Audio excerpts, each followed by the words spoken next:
우리는 바다를 통해 새로운 역사를 만들어 왔습니다. 인류의 길을 바꾼 수많은 변화가 바로 여기서 시작됐죠. 그리고 지금 다시 광활한 바다를 무대로 또 하나의 거대한 흐름이 일고 있습니다. As you say, there is, I think at the moment, we have global targets to triple renewable deployment. We are seeing a huge acceleration in investment in the sector. 결국 누가 먼저 준비하느냐, 누가 먼저 기술과 공급망을 확보하느냐가 앞으로의 국가 에너지 경쟁력을 결정하게 될 것입니다. 세계의 판도를 흔들고 있는 해상 풍력.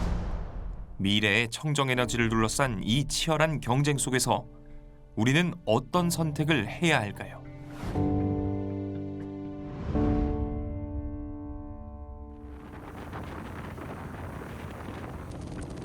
신안 앞바다에서 약 35km, 배로 1시간 남짓 달려 도착한 바다 한가운데 거대한 설비들이 보입니다. 수평선 위로 우뚝 솟아오른 구조물, 바로 나궐 해상풍력단지 공사 현장입니다. 5.7메가와트 풍력 발전기 총 64기를 설치하는 그런 단지로이고요. 저희가 24년 3월에 육상 공사를 시작으로 지금 현재 약 67%의 공중률을 보이고 있습니다. 설비 용량은 약 365메가와트. 현재 국내에서 상업 운전 중인 해상풍력 전체 용량을 넘어서는 규모입니다. 나궐 해상풍력단지는 앞으로의 국내 해상풍력 개발 흐름에도 중요한 영향을 미칠 것으로 기대되고 있습니다. 이 대규모 풍력 발전 단지가 건설이 됐다는 것은 앞으로 해상 풍력 발전 단지를 준비하고 있는 모든 분들한테 굉장한 긍정적인 시그널을 보내주고 그로 인해서 해상 풍력 발전 단지가 빨리 조성되고 지금 전 세계는 에너지 전환을 둘러싸고 치열한 경쟁을 벌이고 있습니다. 에너지가 곧 국가 경쟁력이 되는 시대. 각국은 화석연료 의존을 줄이고 재생에너지를 확보하며 새로운 에너지 패권을 잡기 위해 움직이고 있습니다. 온실가스 감축과 동시에 에너지 자립을 위한 해결책으로 등장한 재생에너지. 이러한 흐름 속에서 가장 강력한 대안으로 떠오르는 것이 바로 해상풍력입니다. 해상풍력은 다른 재생에너지보다도 대량으로 공급할 수가 있어요. 왜냐하면 바다에 설치가 되기 때문에 바다는 육지보다 바람이 더 세고 또 바람이 일정합니다. 그래서 일정한 양의 전기를 대량으로 생산할 수 있는 거죠. 대량의 재생에너지를 생산할 수 있기 때문에 에너지 안보에 굉장히 중요하게 기여할 수 있는 거죠. 이걸 설치해 놓으면 바람은 계속 공짜로 우리가 쓸 수가 있잖아요. 국제에너지기구는 보고서를 통해 해상풍력만으로도 전 세계 전력 수요의 18배를 충당할 잠재력이 있다고 평가했습니다. 그 잠재력을 선점하기 위해 각국은 일찍부터 해상풍력 개발에 뛰어들었습니다. 해상풍력에 있어서 초기에는 유럽의 덴마크 그리고 영국이 주도를 했었습니다. 영국은 이제 해상풍력 자원이 워낙 좋기 때문에 하나의 발전 사업으로 해서 어떤 대규모 어느 정도 개발을 시도를 했었고 그 이후에 독일이라든가 프랑스가 이렇게 따라가는 그런 형국이었습니다. 그 이후에 중국이 육상풍력 이후에 해상풍력의 대규모 어떤 개발과 기술 개발을 해서 중국도 이미 어떤 기존 전력하고 비슷한 수준으로 성숙했다고 볼 수가 있습니다. 그렇다면 해상풍력을 이끌고 있는 나라들은 지금 어떤 변화를 만들어내고 있을까? 중국의 급부상 이전까지 세계에서 해상풍력 규모가 가장 큰 나라였던 영국으로 향했습니다. 남부 해안 도시 브라이튼에서 약 13km 떨어진 바다 위. 거대한 풍력 발전기들이 늘어서 있습니다. 바로 대규모 해상풍력 단지 램피온입니다. 총 116기의 풍력발전기가 돌아가는 이곳은 관광객들이 배를 타고 둘러보는 관광 명소이기도 합니다. Is there many people who are interested in visiting this wind farm? Yes, there's several boats that operate out of Brighton Marina, and probably about, depending on if it's weekdays or weekends, and obviously weather dependent, up to sort of like 30 people a day. I've done one trip this morning, brought 12 people out to look at the turbines and the substation. So. 2018년 가동을 시작한 램피온 해상풍력단지에선 전체 400메가와트가량의 터빈이 약 35만 가구에 전기를 공급하고 있습니다. 이 단지는 북해뿐 아니라 남부 해역에서도 해상풍력이 확장될 수 있음을 보여준 첫 사례입니다.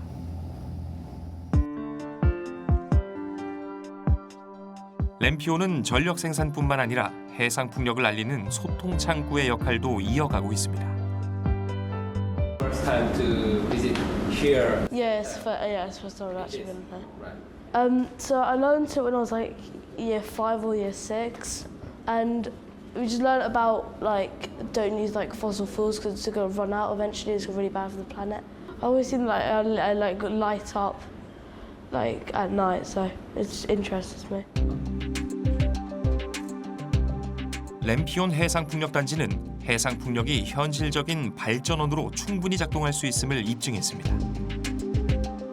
그리고 이 성과를 바탕으로 다음 단계로의 확장을 준비하고 있습니다. But in April this year, Rampion 2 was granted consent by the government. So again, that was a project I think started 4 years ago, and a maximum of 90 turbines. So maybe by the end of the decade, Rampion will have its little brother, little sister, however you want to call it, and combined they should be able to power well over 1 million homes, more than all the homes in Sussex every single year. So it's quite exciting, and we're really looking forward to that getting underway. 사실 영국은 석탄을 기반으로 산업혁명을 이끌어낸 나라입니다. 1882년 런던에선 세계 최초의 공공 석탄화력 발전소가 문을 열었고 그때부터 석탄은 영국 산업과 전력의 중심에 있었죠. 하지만 2024년 9월 마지막 남은 석탄 발전소의 가동이 멈추면서 영국은 석탄 발전의 긴 역사를 공식적으로 마감했습니다. 이는 단순한 발전 설비 교체를 넘어 에너지의 패러다임이 바뀌었음을 보여준 사건이었습니다. So it was a very key milestone, dating back for 150 years. The UK, fueled its industrial growth and expansion on coal and fossil fuels. The key thing that happened in the last 15 years was a realization of the imperative of dealing with climate change, and that happened around 2008 with our Climate Change Act, which set legally binding targets. And then that was then rapidly followed up by implementation by the government, which saw that we had an old fleet of coal-fired power stations which were about to enter a new investment cycle, and the active decision was made not to invest in new coal power plants, but actually to then put public support behind the developing renewables sector, in particular onshore wind and offshore wind, which developed rapidly. 영국은 특히 해상 풍력에 주목했습니다. 긴 해안선과 안정적인 바람, 대규모 전력 생산이 가능하다는 조건 덕분입니다. But I think even more so and increasingly so for the last few years is an economic one. It's not just moral anymore. So you look at how long it takes to build or took to extract coal, and it could be years, whereas renewables you can build in as quickly as 2 to 3 years for wind and solar farms if you can get the conditions right. The way that I think that the UK government has fostered that in such a short period of time has first and foremost been consistency in targets, and we've had many governments over those 2 decades, but one thing that hadn't changed was the commitment to offshore wind. 정부의 적극적인 행보에 힘입어 영국의 해상풍력 누적 설치 용량은 2014년 4.5기가와트에서 2024년 약 15기가와트로 증가했습니다. 지난 10년 동안 약 3.5배 성장한 셈입니다. 이러한 성장은 지역에도 변화를 가져왔습니다. 영국 북동부 험버 지역에 위치한 그림즈비. 항구가 자리한 이곳엔 해상풍력 단지들의 유지 보수를 담당하는 해상풍력 O&M 허브가 조성돼 있습니다. 수많은 기술자와 직원들이 상주하며 북해 바다 위에 설치된 거대한 풍력 터빈들을 관리하고 있죠. So it's one big estuary, and you've got ports. So this is Port of Grimsby, where those chimneys and things are. That's the Port of Immingham. You've got Hull over there. You've got some others that are further down the port. So it kind of works as an ecosystem as well. So we're really good here for O&M because we're a port that's, you know, near the sea. They're based in. Were you up in the north? 덴마크의 에너지 기업 오스테드는 이 지역의 해상풍력 산업이 자리 잡기 전부터 그림스비 항구를 중심으로 해상풍력 거점의 기반을 구축해왔습니다. So it also started to invest in Grimsby about, say, 15 years ago. A fairly modest-sized project in today's terms. It was 35 turbines, 6-megawatt turbines. So you might know that the Port of Grimsby once was a really sort of thriving fishing port, and that declined quite some years ago. But nevertheless, the infrastructure was still here. As such, you know, there was good infrastructure here that had been here for a long time for supporting other industries that could be adapted to support our needs. 쇠락한 어촌 마을이었던 그림스비는 해상풍력 산업을 계기로 빠르게 모습을 바꿔갔습니다. 작업복 차림의 사람들이 항구와 거리를 채우기 시작했고 도시엔 다시 활기가 넘쳐났죠. 지역 주민들 역시 이러한 변화를 일상 속에서 체감하고 있었습니다. We're seeing people actually coming in to Grimsby as opposed to leaving Grimsby, and it's been the wider economy because we have all these technicians coming in for a period of time to work maybe 2 or 3 weeks. So they are using the cafes, the hotels, the restaurants, the taxis. So the general hospitality industry has increased, and of course these people are spending money in the shops. So it has increased the wealth of the town, and it's put us on the map and wider in the region. The Humber, as you've probably already seen, we've got the Siemens plant in Hull. 해상풍력 산업은 전문성과 숙련을 바탕으로 한 새로운 일자리를 만들어냈습니다. 오스테드에서 근무하는 조 씨 역시 그 덕분에 고향에 남을 수 있었죠. 조 씨는 지역의 젊은 세대들이 해상풍력 산업에 관심을 갖고 있으며 새로운 기회로 보고 있다고 말합니다. One of the other things that we really like doing is getting out into schools and colleges for careers events, and it's amazing to be able to share those opportunities with young people. And like I said, it's quite a well-kept secret. So seeing those young people's faces sort of light up when you tell them about this amazing sort of the world's largest offshore wind farm operating here from Grimsby, or on a very windy day us producing 15% or more on a very, very windy day of the UK's electricity just from these wind farms. It's great to see those reactions from young people because it is a surprised reaction, but also you can see that they're really interested in learning more and pursuing a career. And we see that in the applications that we have for jobs. For every turbine that we install, we know that's got a life cycle of, 30 or so years per wind turbine. And it needs to be taken care of, and the skills that's required to take care of these turbines, you know, they are good skills, good skilled people required, and you know that they're going to have quite a good long career in this sector. So it's you know, it's good sustainable growth, and the employment opportunities that it's presented, you know, are good quality and here for a long time. So really positive in that respect. 영국의 기업들 역시 해상풍력 산업의 성장과 함께 또 다른 기회를 맞이하고 있습니다. 우리가 방문한 이 기업은 해상풍력 단지의 핵심 설비인 해저 케이블을 보호하는 구조물을 만들고 있습니다. Can you explain me the difference between the black one and this yellow one? So the black one is the stiffener that comes out of the monopile. So the seabed, the cable is above the seabed, so it's just coming out of the monopile. 해상풍력용 해저 케이블은 바닷속 환경의 영향을 직접 받는 만큼 강도와 내구성을 확인하는 시험도 엄격하게 진행합니다. Rotate the cylinder to 90 degrees so we can bend our products. So you can pull it and bend it. We do a lot of destructive testing here. So we'll put a load of components like a section on. We'll bend it. If we go to do a destructive test. Tecma has its roots in oil and gas, so we have a history going back to 20, 25 years or so. But early, some years ago, Tecma realised or recognised the opportunity and the need for the transition to cleaner sources of energy.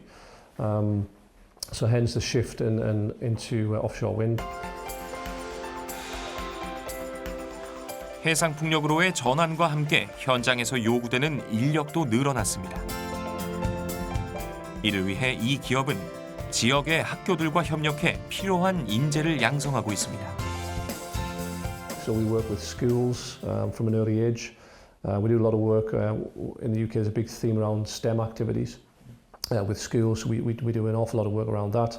With schools, at college age, with colleges and universities, we have close link with academics. So we're constantly kind of investing and working with our academic partners to address some of the skill shortages that we know we will face in the future and attract young people into the industry to support it as it grows. 해상풍력이 에너지 전환은 물론 지역 경제와 고용을 함께 고려하는 전략 산업으로 부상하면서 경쟁도 치열해지고 있습니다. 중국은 대규모 내수 시장을 바탕으로 빠르게 성장해 전 세계 누적 해상풍력 설비의 절반을 차지하고 있으며 유럽과 미국의 뒤를 이어 아시아 태평양 지역의 신흥 국가들 역시 해상풍력 비중을 늘려가고 있습니다. 유럽이 중국을 가리키고 한국을 가리키고 그런 상황인데 지금은 추월해서 역으로 중국이 유럽에 어떤 수출을 해서 유럽의 어떤 공급망을 위협하는 그런 상황이 돼가지고 최근에 유럽이나 미국에서 오히려 어떤 중국에 대한 대응으로 사실은 에너지 안보라는 개념들이 또 한편으로 나타나는 겁니다. 우리 정부도 2030년까지 해상풍력 보급을 14.3기가와트까지 확대하겠다는 목표를 세웠지만 현재 달성률은 3%에도 미치지 못합니다.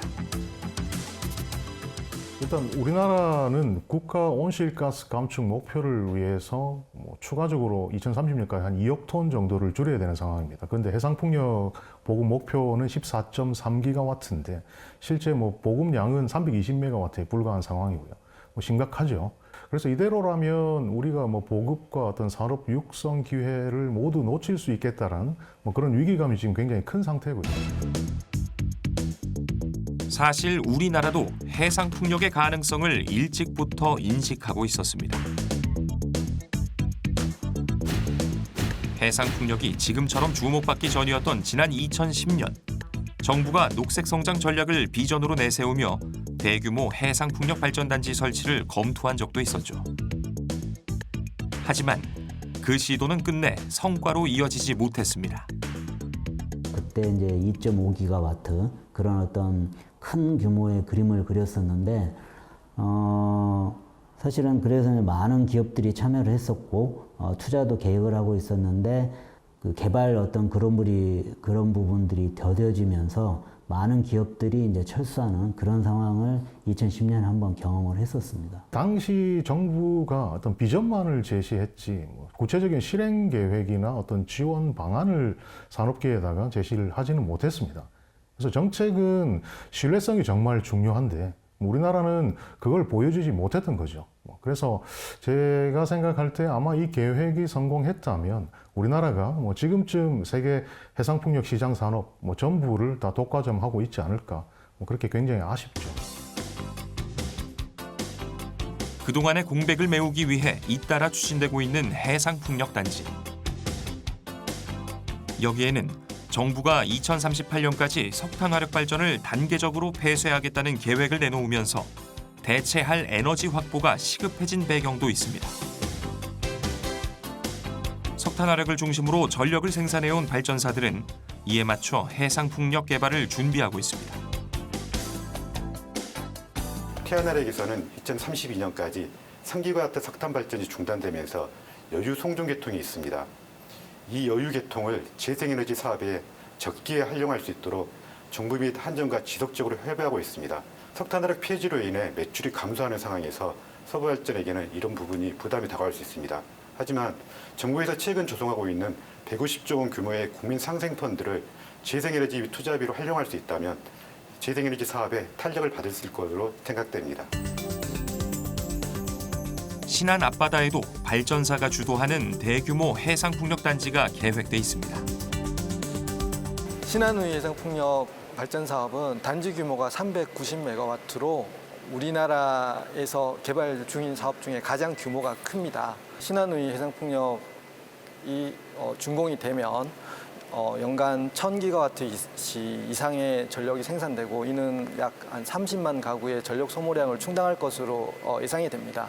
지역 서비스 산업 그리고 발전 분야 관련 산업 기여 효과도 클 것으로 기대가 되어 향후에 장기적으로 우리나라 해상풍력 사업, 특히 또 신안 지역의 그 지역 경제 활성화 측면에서도 중요한 역할을 할 것으로 저희는 예상을 하고 있습니다.